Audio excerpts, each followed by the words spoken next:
As businesses become more global, we have more opportunities to speak to an ever wider range of nationalities and people. Increasingly, the world is using English. However, communication across cultures between people of different cultural backgrounds involves much more than everyone overcoming the language barrier by speaking our English language. Hidden cultural differences often cause a great deal of misunderstanding and friction. These differences are a serious problem because they are mostly invisible and inaudible, but they affect the true meaning of the messages sent and received by our business counterparts. To express ourselves effectively, we need to gain an insight into the cultural patterns of our listeners, because good communication is much more than the fluent expression of our own ideas. It is about connecting with the understanding of our listeners at their level. This insight goes far beyond mere linguistic differences, and it can be learned. Communicating successfully interculturally isn't just about overcoming linguistic differences, but rather about the attitudes that lie behind them and the cultural values that give rise to those attitudes. Most importantly, it is about the true identification of how to adjust your mindset to fit others. But first you need to be aware of the communication factors that create cultural interference, so you can get your message across in the way it was intended. So how do you bridge the intercultural communication gap?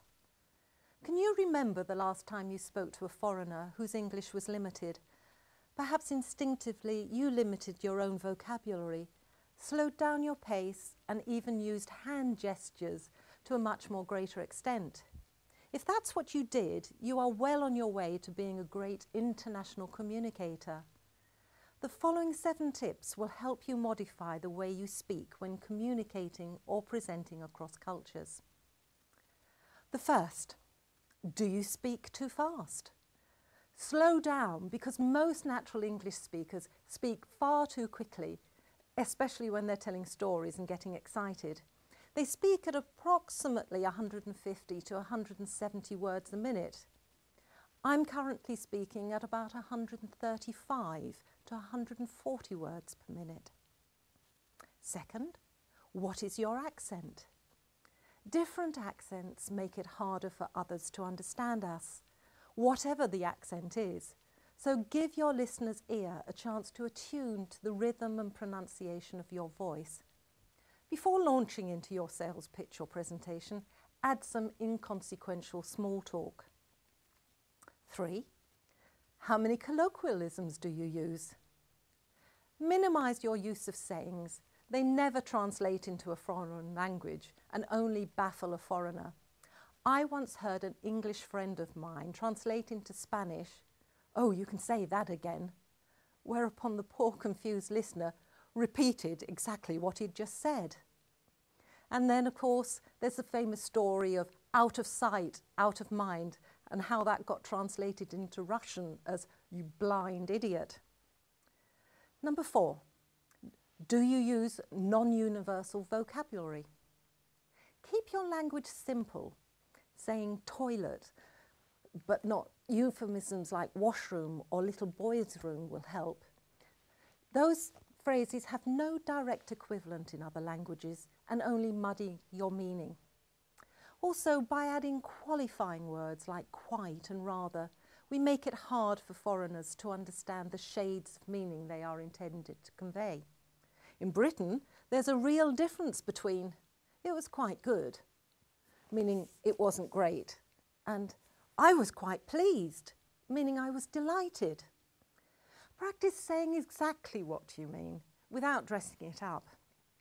And of course, to top it all, we have our use of politically correct language, which can leave a foreigner totally bewildered. Number 5, what about metaphors? Another cause of confusion is the use of metaphors such as "it's not rocket science," and "their eyes were out on stalks." Word pictures are great, but just be aware that standard metaphors do not always travel well. Number 6, think about your pauses. In adding drama to our stories, we often put pauses between individual words. Instead, pause between short phrases to allow the other person time to make a mental translation. And also, they'll want to use some of your phrases and they want to store them for future use. Number 7, use repetition. Repeat what you say in different ways. This adds richness to your explanation, but also allows others to build a bigger picture and a better understanding. In summary, effective cross-cultural communication means learning new skills, such as communicating in English with non-native English speakers and using a more universal international English language. However, this is only one of many challenges. The more we understand the cultural dimension, the greater our chance of hitting home with the message we want to give on the level that the audience understands and feels comfortable with. When we get it right, we can build relationships and trust. As I always say, language is what we hear, culture is how we understand.